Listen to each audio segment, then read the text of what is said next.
Guilherme não foi selecionado pelo povo. O que é a primeira coisa que vai passar aí pela cabeça do Guilherme?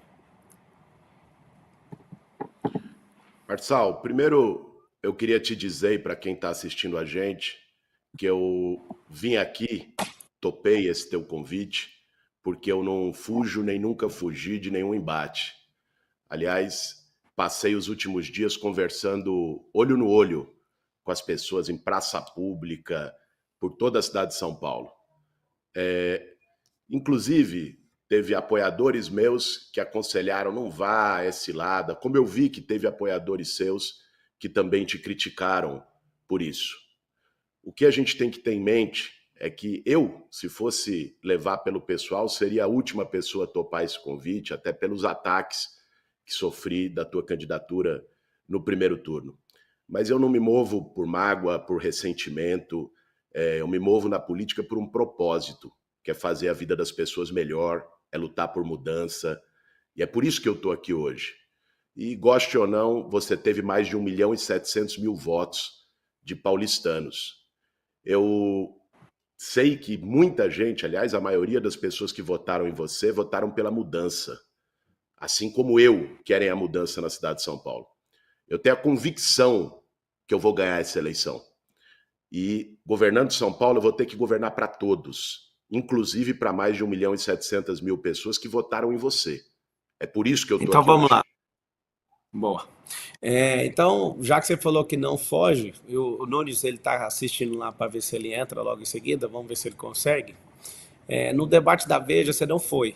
E aí, como a gente está numa entrevista de emprego, lá você não foi. Foi você, o Nunes e o Datena que acabou não indo. Em poucas palavras, para a gente conseguir fluir bem na entrevista. Né? Como eu disse, isso aqui não vai ter baixaria, vai ser com respeito.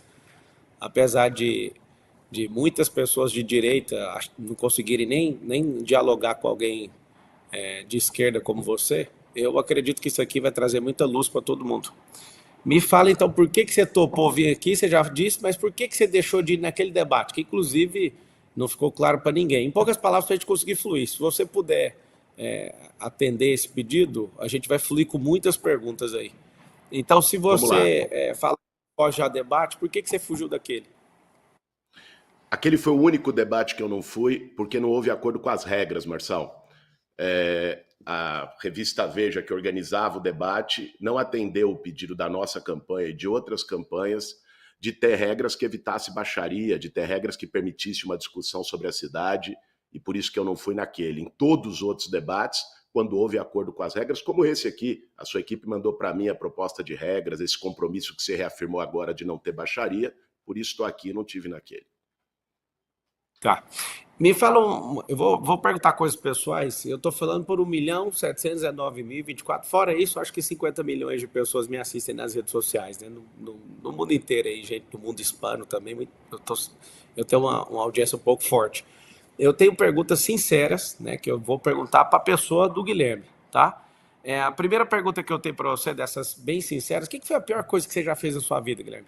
Pessoal mesmo, o que é a pior coisa que você pode falar assim? Eu estou aqui encarregado de contratar ou não você para esse cargo. É uma situação atípica, eu acho que nunca foi vista na política, um terceiro colocado abrindo oportunidade para falar com os outros, afinal de contas, no primeiro turno, cada um terminou com o mesmo percentual de voto, praticamente, e parabéns pela coragem, né? Porque você vir aqui é bem corajoso. Eu espero que o Nunes também tenha essa coragem logo em seguida e está aberto aí para ele. O que é a pior coisa que o Nunes já fez como pessoa? O Cara, que o Boulos. Nunes já fez, é difícil dizer porque foram muitas coisas Não, coisas não. ruins que ele já fez na vida. Mas então eu entendi tua pergunta. Cara, eu não me arrependo, Marçal, de nada do que eu fiz na minha vida. Eu tive um caminho de tocar desde moleque para lutar pelas pessoas que mais precisam, sair da casa dos meus pais, que são médicos, fui lutar junto com as pessoas que não têm casa, com as pessoas sem teto. Sei que muita gente questiona essa história, mas se pesquisarem vão ver. Eu nunca me acovardei, sempre lutei com as pessoas que mais precisavam. Eu não me arrependo de nada do que eu fiz, cara. Por isso teria dificuldade de te dizer a pior coisa que eu já fiz na vida, porque não tenho nenhum grande arrependimento em relação à trajetória que eu segui, que foi sempre de acordo com a minha consciência. Tá, então significa que se você fizer uma coisa que os paulistanos não aprovam, você não vai arrepender, então. Você vai ser um tipo de político que, se conseguir governar São Paulo, você não vai arrepender das coisas que você faz, então.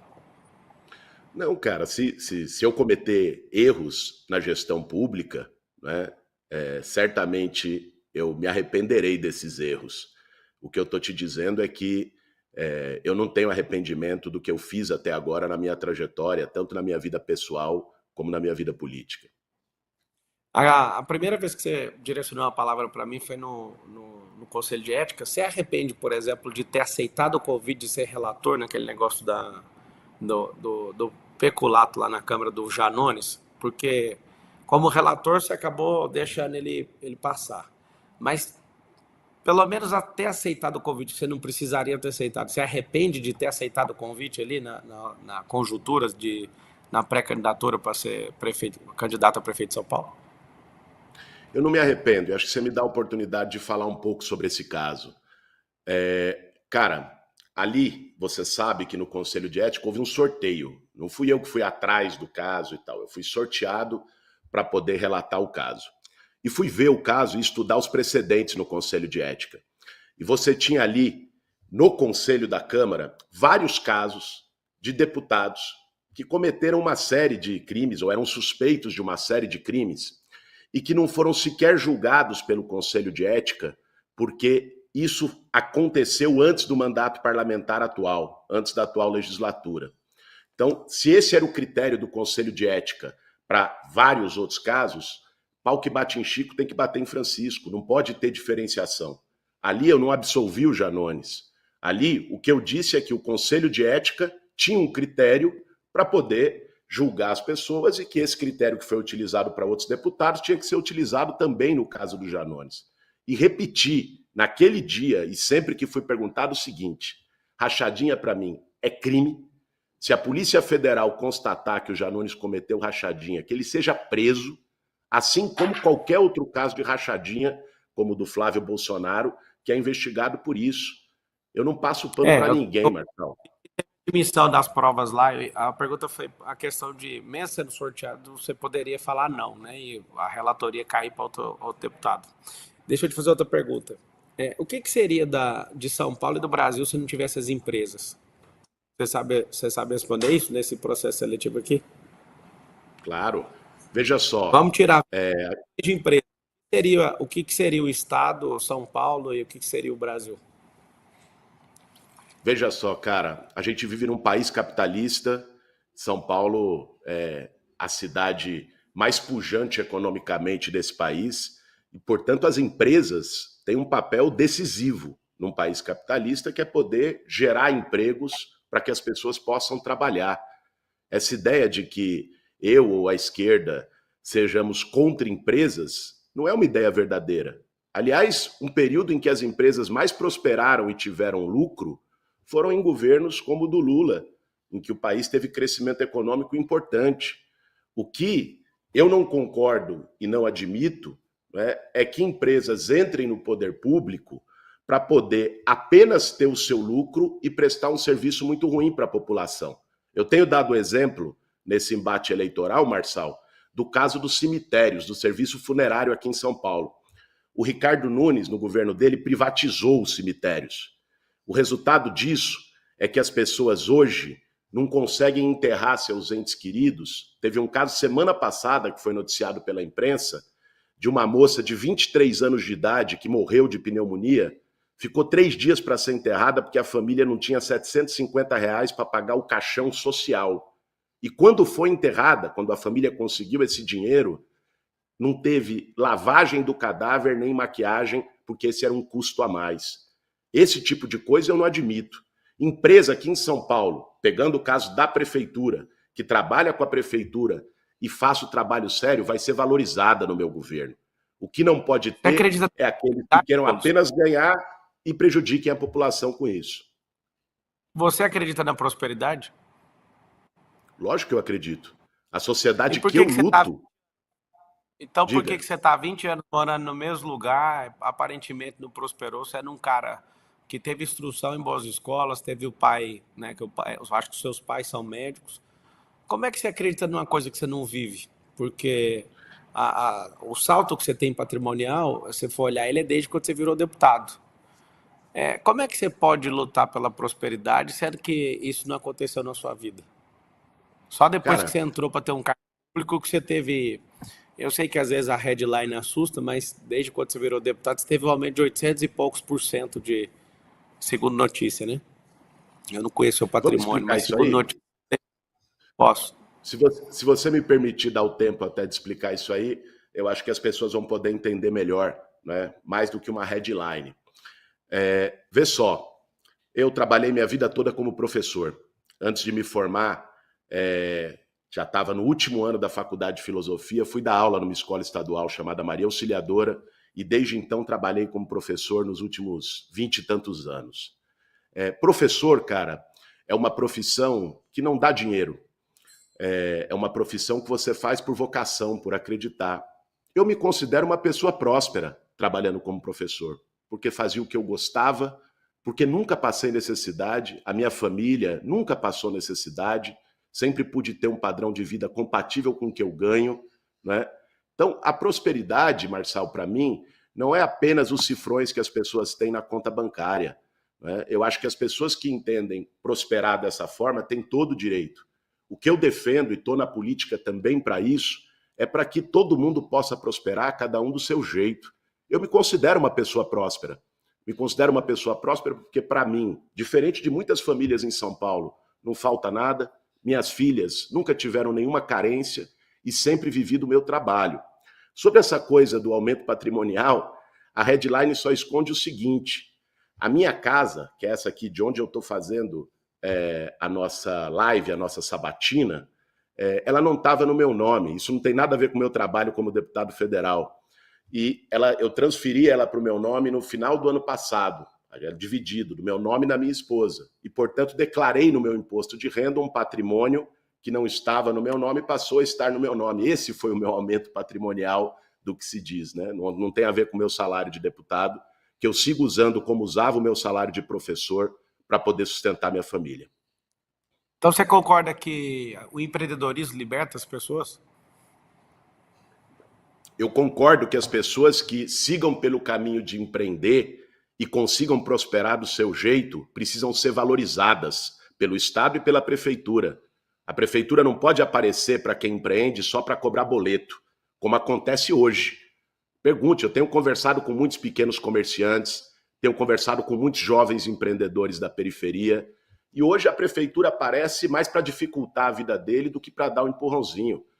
Eu, como prefeito de São Paulo, já assumi vários compromissos, Marçal. Um deles será criar a agência municipal de crédito, com juro subsidiado, para poder ajudar esse empreendedor a ter um empurrãozinho, a poder seguir o seu trabalho. Outro deles é criar o Acredita Mulher, para poder ajudar a mulher, a manicure, a esteticista, a salgadeira, a poder tocar o seu trabalho. A prefeitura não vai aparecer só para cobrar boleto, como é hoje na gestão do Ricardo Nunes. Vai aparecer para ajudar. Então, como é a empresa? Porque se você concordou que o empreendedorismo liberta, a gente precisa libertar o povo, né? Quem quer ser funcionário público, que seja funcionário público. Quem quiser ser funcionário privado, que seja funcionário. Mas o que mais gera imposto, o que mais gera emprego, o que mais gera inovação, o que mais gera crescimento num país é empresa. Não é um empresário. Empresário é a pessoa que tem CPF e que vai lá e arruma um CNPJ para pôr nas costas, né? Parece que é até uma vantagem o cara, mas na verdade a maior parte das empresas não tem nem lucro no Brasil. E o cara sofre para fazer. Eu quero, nesse recrutamento e seleção, saber o seguinte: você realmente acredita que o governo tem que estimular o trabalhador a virar empreendedor? Sim ou não? Marçal, aquele trabalhador que queira virar empreendedor, o governo tem que dar oportunidade para ele. Não tenha dúvida disso. Agora eu vou te dar um exemplo muito objetivo. Você falou de empresas.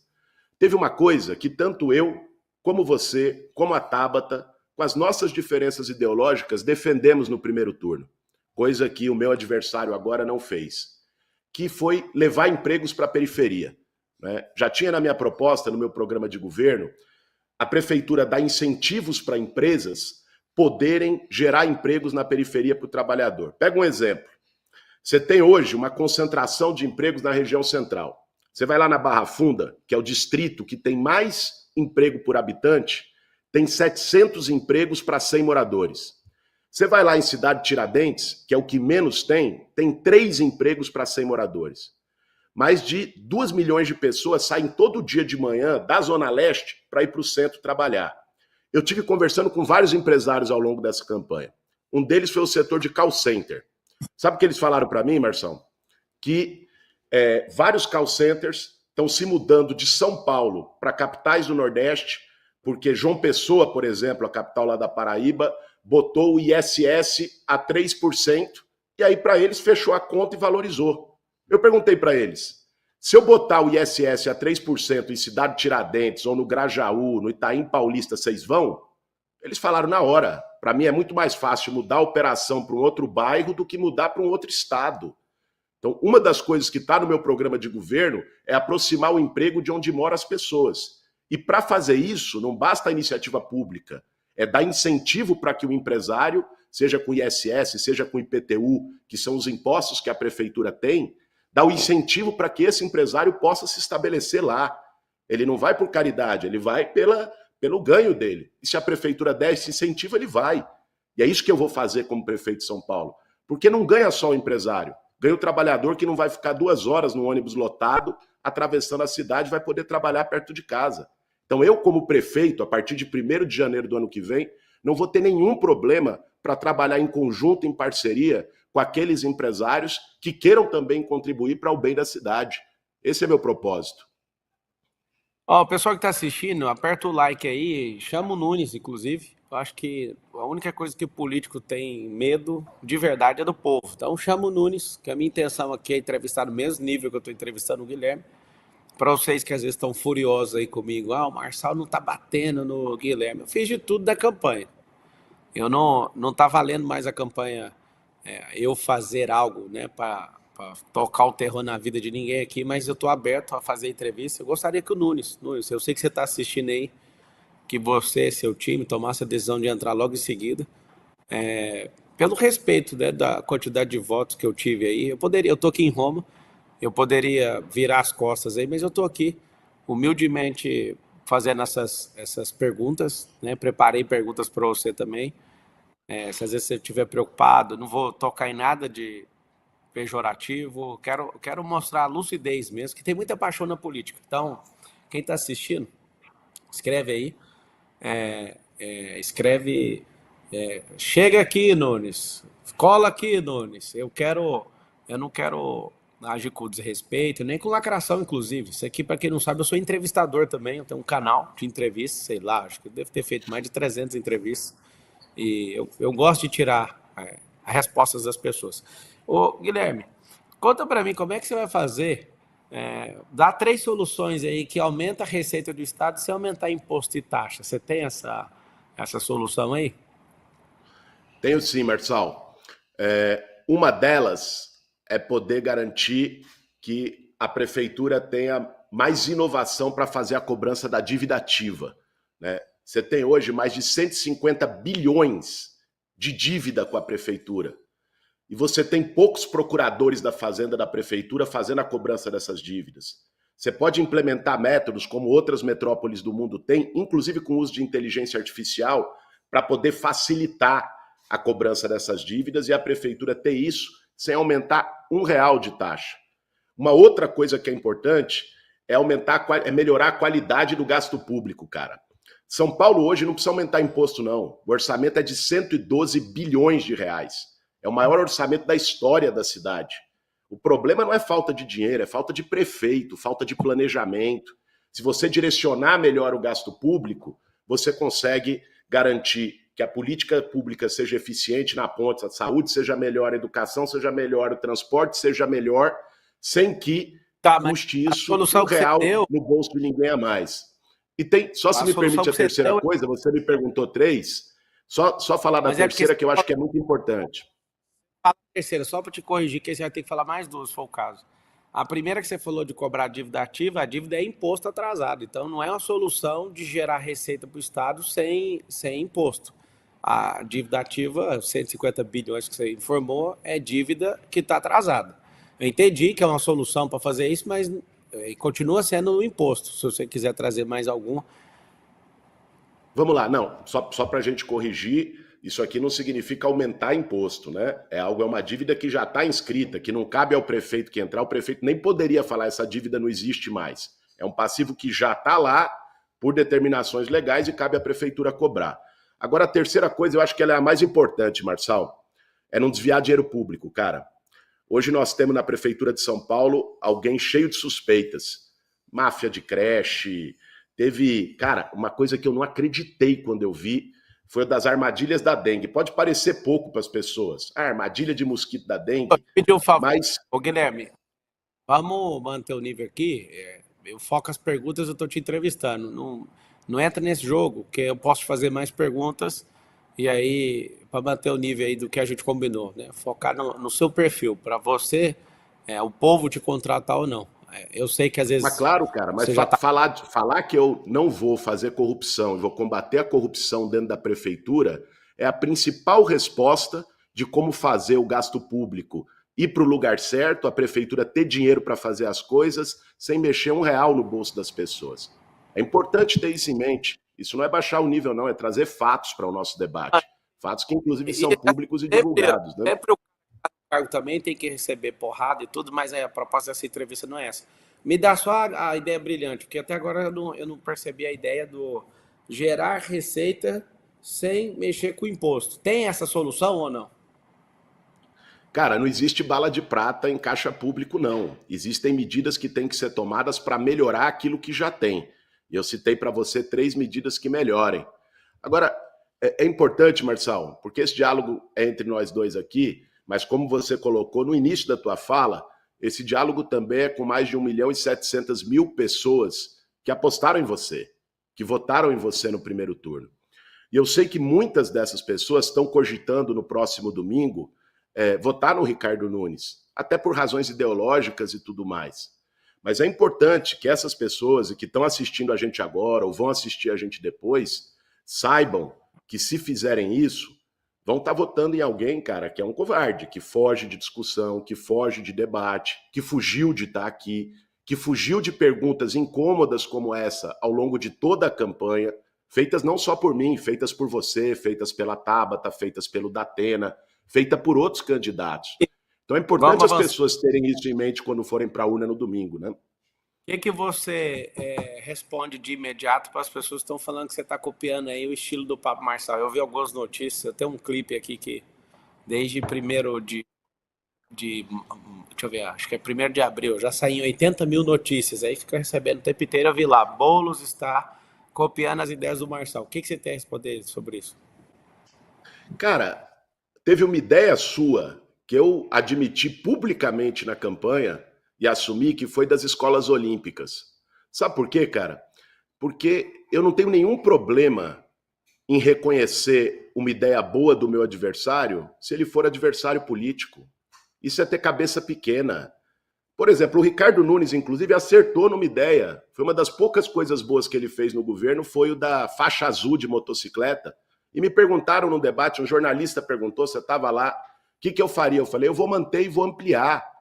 Porque eu não tenho nenhum problema em reconhecer ideia boa e não vou ficar com birrinha, porque a ideia é do adversário.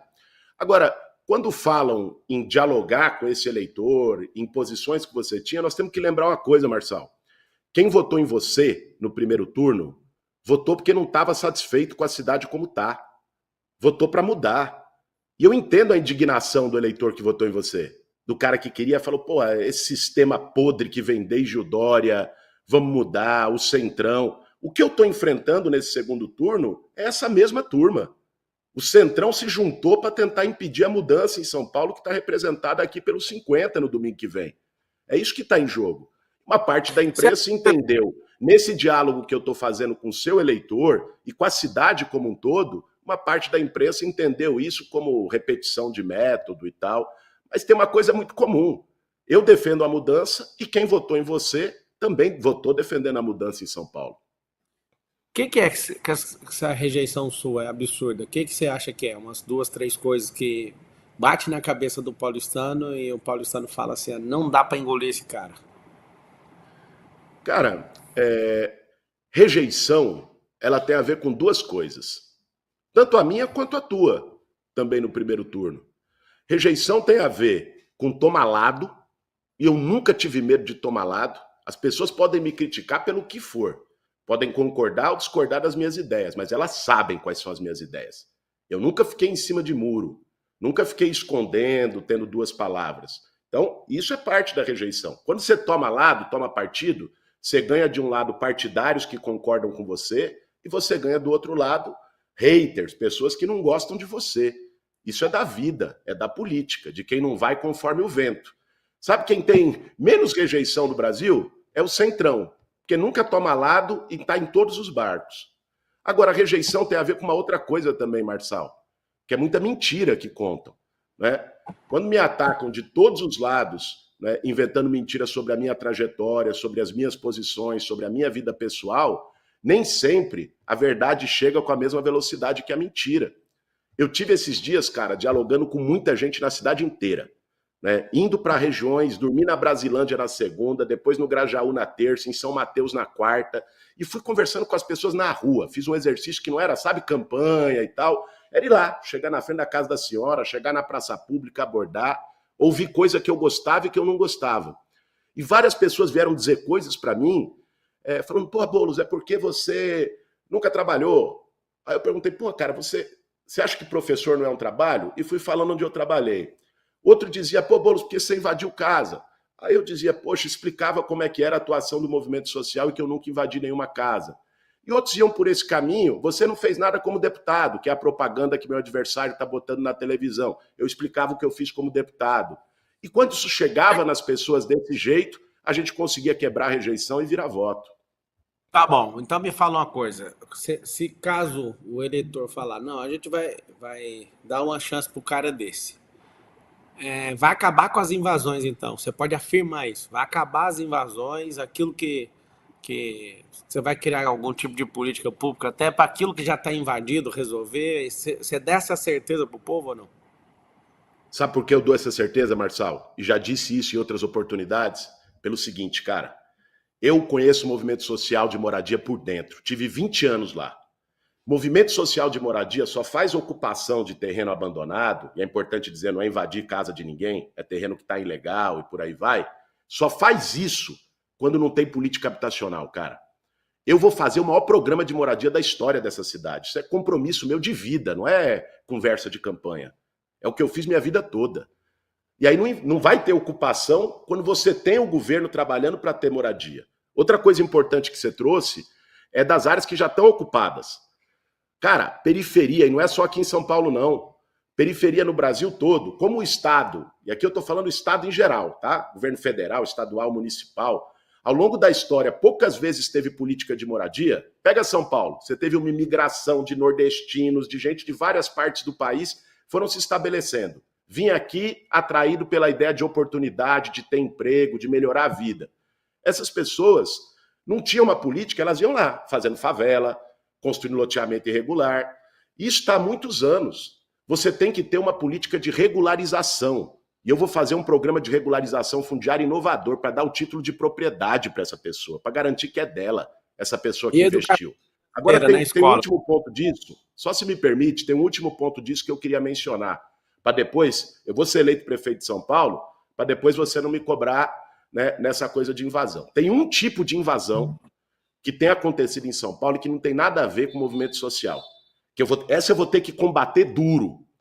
É invasão de loteamento clandestino ligado ao tráfico de droga nas periferias da cidade. Que os caras vão lá, invadem, desmatam, exploram a pessoa que está lá, o necessitado, a família, vende o lote, ganha dinheiro com isso. Isso está acontecendo hoje debaixo do nariz do prefeito, inclusive com esquema na fiscalização de subprefeitura. Essa aí, cara, bandido que usa o sofrimento do povo para ganhar dinheiro, esses, se vierem no meu governo fazer isso, não vai ser a mamata que tem sido do Nunes, não. Nós vamos para cima. Educação financeira nas escolas. Aqui na Europa, mais de 70% das pessoas investem, que aprende finanças desde pequeno. Nos Estados Unidos é mais de 50%. No Brasil é menos de 3% do Brasil é investidor.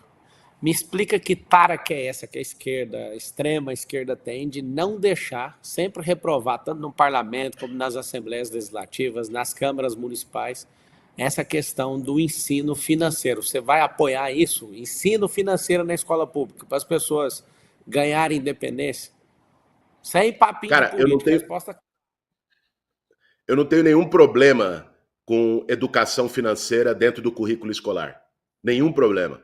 Né? Nós temos que ver qual é a idade certa para entrar isso, porque a prefeitura cuida desde a creche até o 9º ano. O ensino médio, você sabe, é responsabilidade do Estado. Então, você ter matérias como educação financeira, você ter matérias curriculares como educação ambiental, que é muito importante, ensinar a meninada a fazer reciclagem de lixo, que São Paulo hoje enterra 98% do seu lixo, a partir da escola, para levar isso para sua família em casa. Eu não tenho nenhum problema da gente abrir o currículo e ligar o currículo mais com a vida das pessoas. Hoje, eu como professor vivi isso. O aluno, cara, tem um currículo muito fechadinho ali, que quando ele sai do muro da escola, ele não vai usar mais da metade daquilo que ele aprendeu.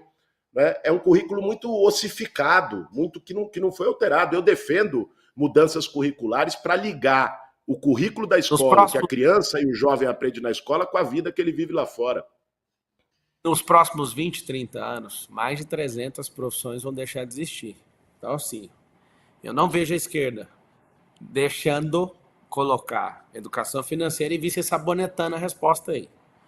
Não tem ensino de Sabonetei não, pô. empreendedorismo. Falei que eu defendo. Foi direto e reto. Aqui não tem sabonete, não. Aqui é papo reto. Se o paulistano falar, ó, vai ser o Boulos, aí você vai colocar educação financeira na escola. Vai ter. Vai ter educação financeira, vai ter educação ambiental. Só o que eu quis dizer para você é que, para mim, a questão não é apenas a educação financeira, é a gente conseguir garantir um currículo mais próximo da vida real das pessoas, o que inclui educação financeira. Tá, tem 400 mil pessoas assistindo no YouTube e eu faço o apelo mais uma vez para o Ricardo Nunes. Vou conduzir a entrevista, que eu sou entrevistador, né? Eu tenho meu programa Marçal Talks, já entrevistei mais de 300 pessoas, sem contar podcast e tudo. Deixa eu te falar.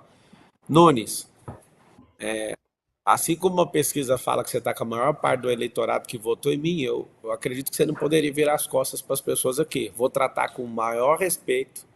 Tem gente indignada aqui. Por que você não chama ele de Boles? Porque eu fiz um compromisso de tratar com extremo respeito todos os entrevistados aqui. Talvez esse momento seja um momento histórico na democracia brasileira, onde, de fato, né, a esquerda e a direita. Eu sou direita, esse cara é de esquerda, e eu estou aqui e propus um debate aberto. Na verdade, não é um debate, senão eu ia estar quebrando, mostrando carteira de trabalho para ele, fazendo um monte de coisa. Isso aqui é uma sabatina e eu estou na situação de entrevistador. Eu sei que às vezes é difícil algumas pessoas entenderem isso, só que eu senti de contribuir, né, nessa reta final. Agora, o que não dá para entender é por que o povo me cobra, alguns estão me cobrando, vamos declarar apoio. O cara não dá conta de vir numa entrevista. É assim, põe a consciência. Eu quero entrevistar os dois, fiz o desafio. O Guilherme foi o primeiro a topar. A equipe do Nunes está com o link aberto para entrar. E eu faço o apelo mais uma vez. Escreve todo mundo assim, ó, vem Nunes. Escreve isso. Não é para colocar aí em rabo de foguete. Eu estou sendo claro aqui com as perguntas. Fiz muitas perguntas, fiz mais de 50 perguntas aqui para o Guilherme. E fiz as perguntas para o Nunes. Não vou ficar entrando Gostei em do número de perguntas, viu, Marçal? Gostei do número de aí. perguntas que você fez, ó. Mais de 50. Pode ficar nos 50, que aí o pessoal grava bem na urna domingão. Eu vejo que você é um cara que, assim como tem Lula e Bolsonaro, vai ter um tal de Guilherme e Pablo nos próximos 30 anos. Isso me incomoda, você acredita? É um sentimento que eu tenho. Se de fato, eu sei que você não vai responder com precisão isso, né? Questão até mental sua agora até o final de semana, mas você imagina esses próximos. Quantos anos você tem? 42. Eu tenho 37. Você imagina 30 anos esse debate aí, tipo, o Lula chegou no final, o Bolsonaro chegou no final, mas está inelegível. Você já pensou que o cara que... Eu estou na condição de entrevistador, tá bom? Vou tirar uma vantagem dela aqui. Você já pensou em disputar a eleição de governo, de presidente da República, assim, com um cara de direitas, que vai te atormentar a vida inteira ou não? Os próximos 30 anos, já chegou a pensar isso ou não? Marçal, deixa eu te falar uma coisa, cara.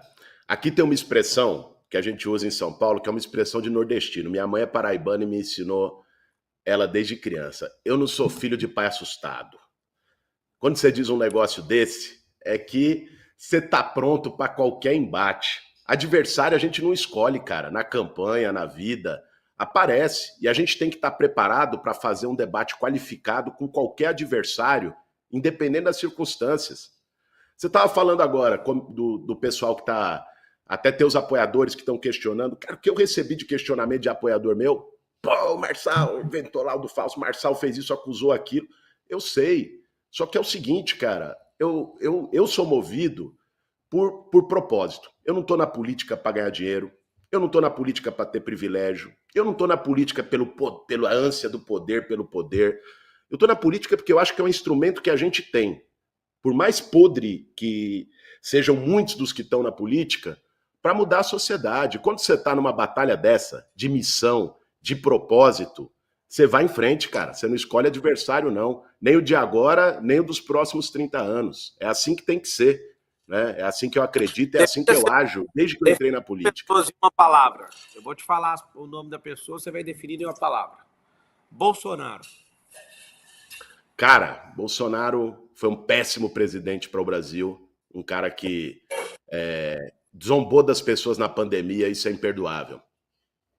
Fernando Henrique Cardoso.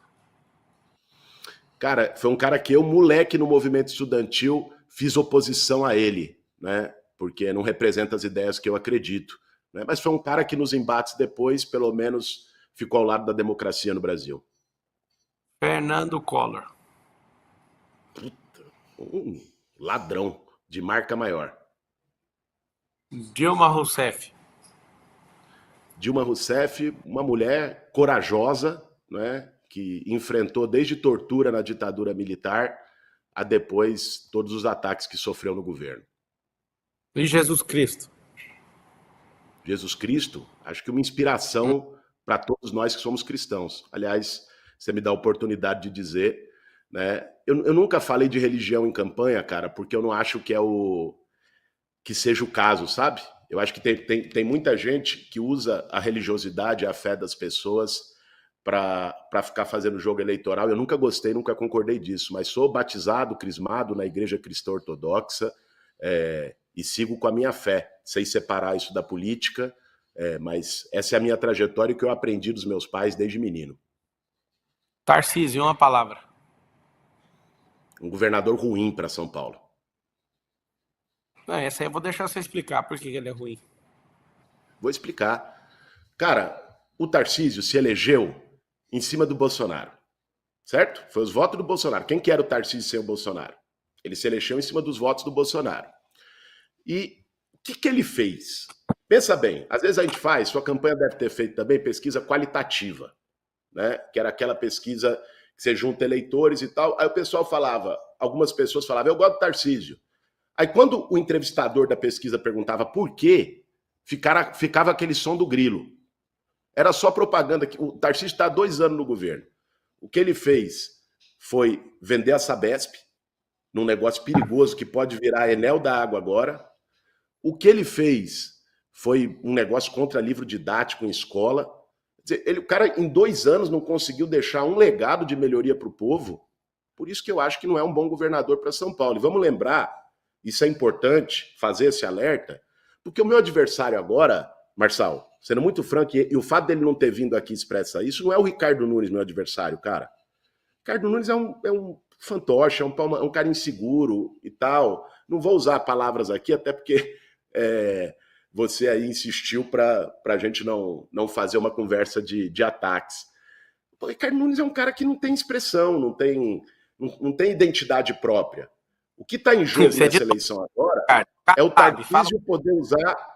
Só completar esse raciocínio, o que está em jogo nessa eleição é o Tarcísio usar a cidade como trampolim, botando um fantoche aqui, para ele largar o governo e ser candidato a presidente.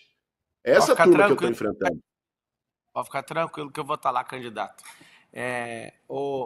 Guilherme, o Kassab, uma palavra. Cara, o Kassab é uma expressão do Centrão. É um cara que teve em todos os governos. Né? Ele representa essa política. Tanto é que hoje ele está no governo do Tarcísio e está no governo do Lula. Né? Independente da posição do lado ideológico, ele é um cara que se acomoda ali em todos os governos.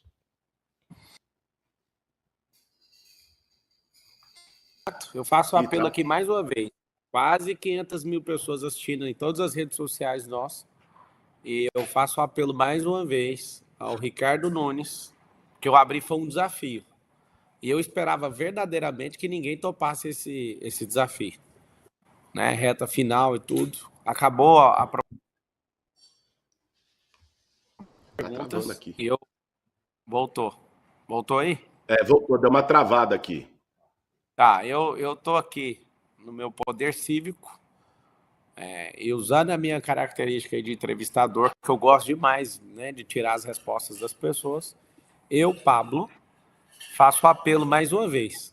Né? Terminando aqui a entrevista com o Guilherme, a gente passa para o Ricardo, se o Ricardo estiver disponível, acho que é lastimável ele não fazer. Acho isso, confesso que não faz muito sentido. E Guilherme Boulos, me fala uma coisa. Você acha que o que precisa ser feito até o final de semana para virar o jogo? Sendo que, vamos supor que a pesquisa está certa ali. O que seria umas 2, 3 ações que você precisa fazer aí para virar o jogo até domingo? Cara, primeiro, mostrar para o eleitor que não votou em mim no primeiro turno o que está em jogo. É isso que eu estou tentando fazer e vou fazer até domingo de forma incansável. O que está em jogo é deixar a turma como está, deixar o consórcio do Dória, né, o sistema que o Dória montou na prefeitura, mais 4 anos, ou então oferecer mudança para São Paulo. Deixar um cara que teve a oportunidade de fazer, ele teve 3 anos e meio, muita gente não sabe, porque ele apareceu só agora na eleição, às vezes o pessoal acha que o Ricardo Nunes entrou agora. Ele teve 3 anos e meio na prefeitura e não fez, não deu conta.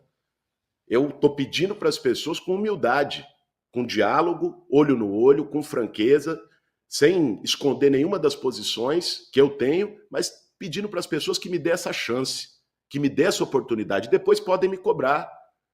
Isso já foi feito com o Ricardo Nunes. Ele teve a chance e não fez. Então, esse diálogo, independente de qualquer ideologia, é o que eu tenho feito nos últimos dias com a população de São Paulo. Agora tem uma coisa, então, Marçal, diga. Se tivesse o Nunes e o Marçal agora, você votaria em quem? Ah, rapaz, eu vou te dizer, eu apertaria 50 na urna. Vou ser franco com você, não votaria nem você, nem no Ricardo Nunes, apertaria 50 na urna. Você tá falando que você vai anular o voto, então, ué. Cara, isso? Não, eu acho que quem tem que... Que o Tarcísio tá falou, cortando, se cara. fosse... Tá cortando, não te ouvi agora. Voltou.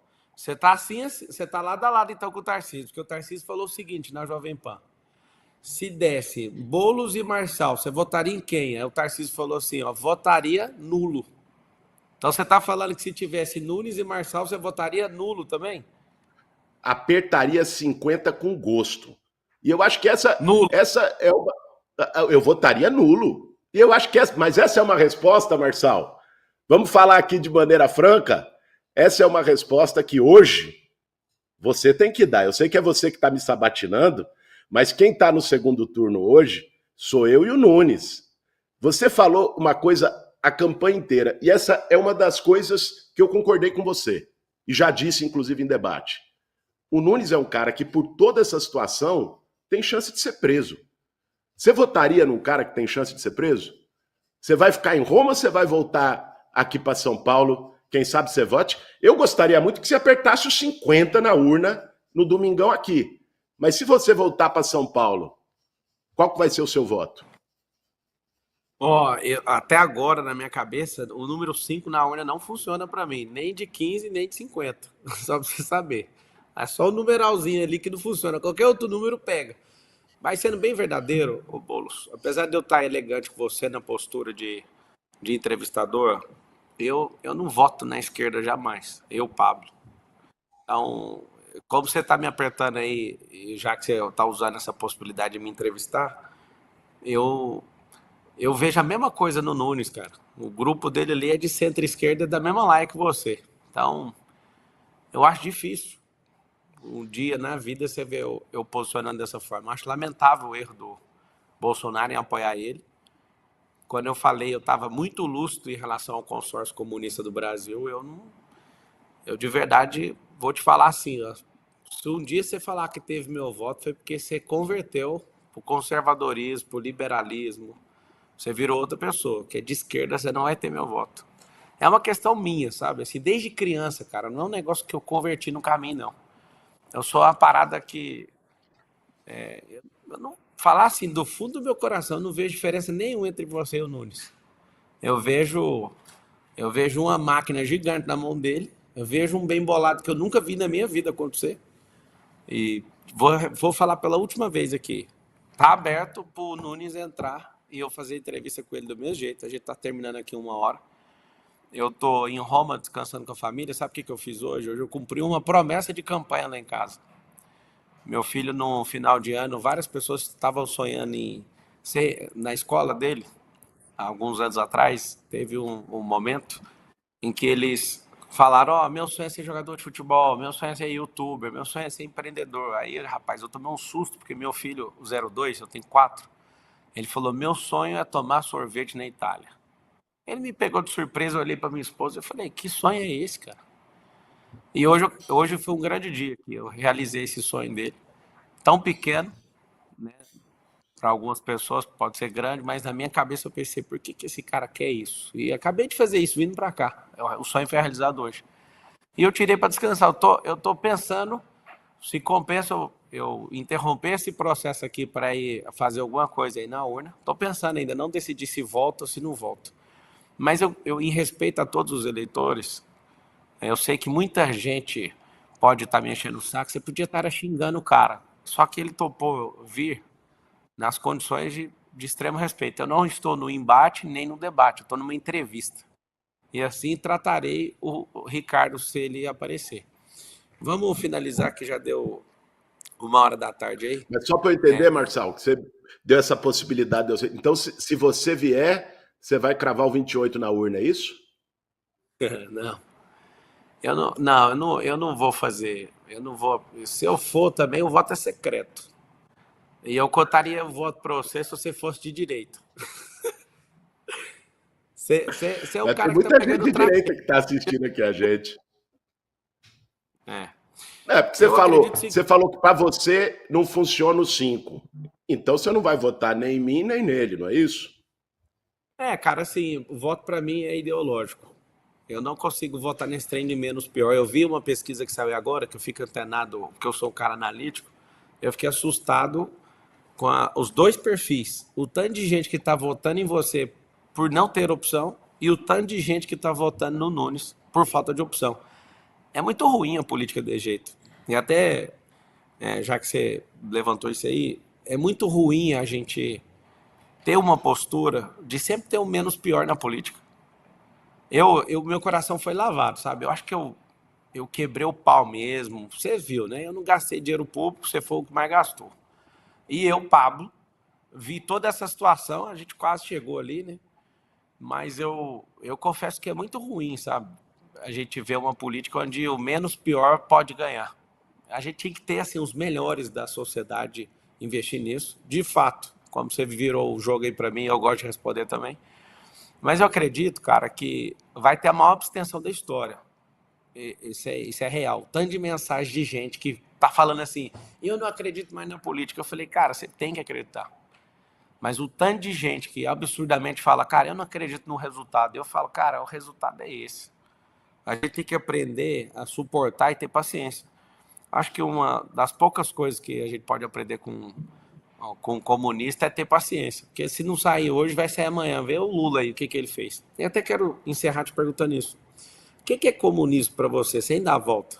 Que eu acho que é uma das coisas que mais me irritam como pessoa. Eu tenho 64 livros publicados e um deles é sobre a destruição do marxismo cultural. Eu não sou esses cara maluco que fica inventando loucura, eu sou um cara bem lúcido no assunto. Eu queria ouvir de verdade você. O que é comunismo na sua cabeça? Marçal, sabe o que eu defendo? E o que me faz levantar da cama todo dia é defender uma cidade, uma sociedade com oportunidade igual para todo mundo, cara. Que todo mundo tenha as mesmas oportunidades. Não quer dizer que todo mundo vai chegar no mesmo lugar, mas que seja oferecida a mesma oportunidade para quem mora em Paraisópolis e no Morumbi. A mesma. Eu acho que esse é o papel do poder público. E é isso que eu defendo, é isso que me move. Cara, uma coisa que independente de você ser de esquerda ou de direita, Marçal, tem coisas na política que são humanas, que é você ter coração. Não dá para aceitar que você tenha, na cidade mais rica do Brasil, 80 mil pessoas morando na rua, cara. Aí você pode dizer, pô, não, mas porque essa pessoa fracassou, não trabalhou, não quis, não seguiu. Não é isso não, cara. Tem gente ali que nunca teve uma oportunidade de vida, nunca teve ninguém para dar um empurrãozinho para ela. É depois apontar o dedo. Você acha que você consegue zerar isso? Cara, eu vou zerar a população de rua na cidade de São Paulo. Esse é um compromisso. Isso para mim não tá nem em discussão. Eu vou resolver o problema da população de rua. Sabe por quê? Porque eu convivi com essas pessoas 20 anos, eu sei o que elas pensam e eu sei como fazer. Eu vou resolver esse problema. Depois de 4 anos, se tiver gente morando na rua em São Paulo, você pode pegar esse vídeo que eu tô falando aqui e dizer, ó, Boulos é mentiroso, tá fora, não sei o quê, nunca mais participa de nada, porque eu vou resolver esse problema na cidade de São Paulo. Para mim isso é questão de honra, não é promessinha de campanha, não. Dá para fazer, a cidade tem dinheiro para fazer. Isso é uma questão humana, cara. Isso devia unir todo mundo. Tem várias coisas na cidade que é questão de indignação, de humanidade, não de ideologia. Tá. Você defende tanto a habitação, você fez algum projeto de habitação como deputado? Você colocou dinheiro de emenda sua como em algum projeto de habitação? Vários. Eu fui vice-presidente da comissão do Minha Casa Minha Vida, que retomou o maior programa habitacional do Brasil. Foi aprovado 12 emendas minhas nesse programa. Eu gostaria de dizer que eram 50 emendas, para lembrar o número de domingo, mas foram 12. 12 emendas que foram aprovadas.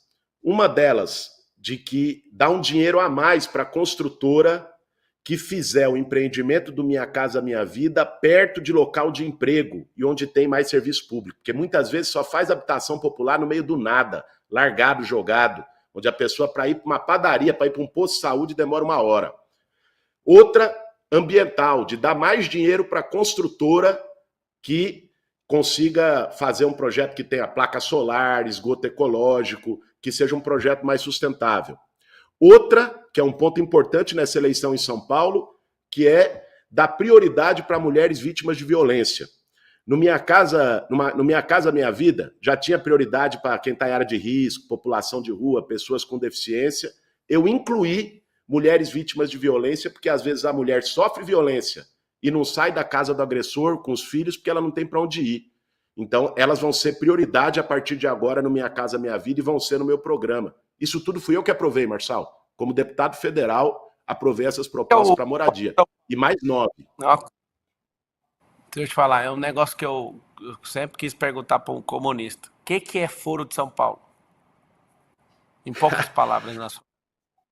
O Foro de São Paulo foi uma entidade que se formou com vários partidos e organizações de esquerda da América Latina, chama Foro de São Paulo porque a primeira reunião foi em São Paulo, aqui, para discutir a atuação comum, como a direita tem os seus organismos internacionais, sei lá, o CEPAC, não é? Tem uma conferência aí que a direita faz. É natural, cara, que numa democracia, tanto os partidos de esquerda se juntem para discutir em comum, como os partidos de direita se juntem. Isso é o Foro de São Paulo. Tá bom. Então vamos lá. Liga aí o reloginho para ele fazer as considerações finais. Eu não esperava, eu achei que você não veria. Você topou prontamente pelo Instagram ali, eu vi, minha equipe me mandou. Achei respeitosa, acho que você também achou respeitosa a condução, tô tudo certo? Não, foi respeitosa, não teve nenhum ataque, nenhum desrespeito, nenhum apelido. Discutimos sobre a cidade. Eu vim aqui preparado para isso, Marção. Não espere por isso quando a gente estiver no embate político, disputando alguma coisa, tá? Que fique claro isso. Você joga de um lado, eu jogo do outro, e que a gente. Você não se acostume Isso com essa deixa nobreza eu no te embate. falar. Isso eu sei perfeitamente. Aliás, se a gente levar essa metáfora para o campo do futebol, eu sou corintiano, você é São Paulino.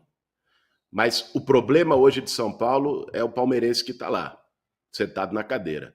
Então, nunca o Corinthians e o São Paulo, quando entrar em campo, não vão dar tudo para brigar entre um e outro, ou Corinthians e Palmeiras, ou Palmeiras e o São Paulo. Então, eu tenho clareza das nossas diferenças ideológicas e topei vir apesar delas, porque eu não fujo de debate, cara, com ninguém. Não fujo de embate, não fujo de diálogo. E eu acho que isso não é um mérito meu. Isso deveria ser uma obrigação, um dever de qualquer um que está na política. Ser transparente, não por mim, não por você, não pelo Ricardo Nunes, não pelos candidatos, pelas pessoas que vão votar na urna no domingo. Suas considerações finais, manda aí. Vamos lá. Eu quero dialogar agora com você que está assistindo, em especial com essas mais de 1.700.000 pessoas que depositaram seu voto no Pablo Marçal no primeiro turno. Quando você votou indignado com um grupo político, com uma corja, com um sistema, com um centrão que está aí desde o Dória, saibam que é esse sistema que eu estou enfrentando e que está fazendo de tudo, com mentira, com ataque, com grana, não é? Para tentar nos derrotar no próximo domingo. O que eles querem é impedir a mudança. E eu acho que quem votou em você, Marçal, há 3 semanas, votou porque acreditava na mudança. O candidato da mudança nesse segundo turno sou eu. Né? Nós representamos a mudança para a cidade de São Paulo para não ficar mais 4 anos com essa turma. Gente, pensa bem. Esquece por um momento a diferença ideológica, o que você pensa de mim, o que não pensa. O cara teve a chance dele e não fez. Ele teve 3 anos e meio. Olha como é que está a cidade. O que eu estou pedindo para você e para todos os eleitores de São Paulo é que me deem uma chance. Depois vocês podem cobrar, depois vocês podem criticar, podem dizer o que vocês acharam, se deu certo, se não deu certo, mas dê essa chance. Dele, a gente já sabe que vai sair. E não se enganem com essa ideia de que é um cara inofensivo. Eu ouvi muito isso, Marçal. Gente dizendo, pô, mas o Boulos, o que pode acontecer? Meio que um medo, sabe? A pessoa quer a mudança, mas fica um pouco receosa, com medo, e acha que o Nunes é um cara inofensivo. Não é, não. Sabe o que aconteceu no Rio de Janeiro quando tinha governador fraco? A milícia tomou conta do governo. Começou vendendo bujão de gás, depois estava cobrando taxa de comerciante, taxa de morador, extorquindo as pessoas. O que já está acontecendo em São Paulo com um prefeito fraco, sem postura, sem energia, é o crime organizado tomando conta do governo. O preço pode sair muito mais caro. Então, o apelo que eu faço para vocês é que nesse domingo votem pela mudança na cidade de São Paulo. Votem no 50, né? O Marçal já disse aqui que não vota nem em mim, nem no Nunes, é direito dele e eu respeito. Eu mesmo disse que se fosse o caso dele e do Nunes, eu também não votaria em nenhum dos dois, porque existem diferenças. Mas você, pense bem. O que está em jogo é a possibilidade de mudança na cidade de São Paulo, de derrotar essa turma de centrão que está governando a cidade, de derrotar esse sistema apodrecido que tomou conta dos contratos, que montou esquema com o nosso dinheiro, e de dar uma oportunidade para São Paulo ter um outro caminho, um caminho que seja para a cidade prosperar, para que você tenha mais oportunidades, para que você possa ir num posto de saúde, porque ninguém te pergunta se é de esquerda ou de direita quando você fica 9 horas esperando na fila de uma UPA. Ninguém te pergunta se é de esquerda ou de direita quando você está num ônibus lotado. Ninguém te pergunta se é de esquerda ou de direita quando não tem remédio no posto. O que eu quero oferecer para a cidade de São Paulo é que o dinheiro nosso que está lá na prefeitura volte para nós da forma como tem que ser. E não fique com meia dúzia de amigos do prefeito. E termino dizendo que a diferença está aqui. De um lado, né, tem alguém que não foge de embate, olho no olho, não foge de debate. Muita gente me aconselhou, como eu disse, a não vir aqui. Eu vim. Vim e acho que a gente conseguiu fazer um debate respeitoso, né? Agora, do outro lado está alguém que se acovarda, que foge de responsabilidade, que só decide as coisas em porta fechada, que foge de você. Você que votou no Marçal e está pensando, porra, vou votar no Nunes, saiba que se você fizer isso, você vai estar votando num covarde. Um cara que não se expõe. Imagine 4 anos com esse cara. Por isso.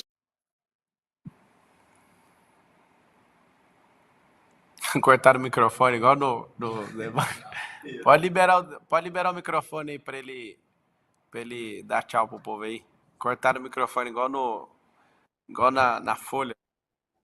Tá me ouvindo Cortaram aí, meu microfone? Eu não vi, pô. Eu fiquei falando aqui que tá com o microfone cortado. Não. Cortou só o finalzinho. Guilherme, que Deus tenha piedade de São Paulo. Você já sabe que meu voto você não tem. E foi respeitoso, eu já disse aí. Que Deus abençoe São Paulo, que as pessoas estejam iluminadas, que vocês não desanimem na hora de votar. Vou falar mais alguns poucos minutos aqui, que eu vou dar uma aula. Também sou professor, eu tenho uma aula para dar agora em seguida. Já que o Ricardo não vai aparecer, eu vou ligar no celular do prefeito. Se ele não atender, eu e o Guilherme, a gente foi o único candidato da disputa dos 6, 7 primeiros ali que eu nunca chamei no WhatsApp, nunca tive conversa com ele. Isso aqui para mim é novo, tá entrevistando ele, para vocês entenderem. O Brasil precisa de diálogo, o Brasil precisa de perguntar de fato, né, as pessoas, não precisa ter esse rancor, essa raiva na política. O Boulos, ele já sabe que meu voto não tem, e o Ricardo, por não aparecer, também não tem meu voto, né? Então, eu coloquei algumas condições lá, eu liberei o eleitorado para fazer o que bem entender. Eu não sou dono dos votos, as pessoas confiaram em mim no primeiro turno e elas, né, cuidam da própria vida a ponto de saber o que elas podem fazer. Deus te abençoe aí, tá? O Guilherme Boulos, e a gente finaliza aqui. Eu continuo então.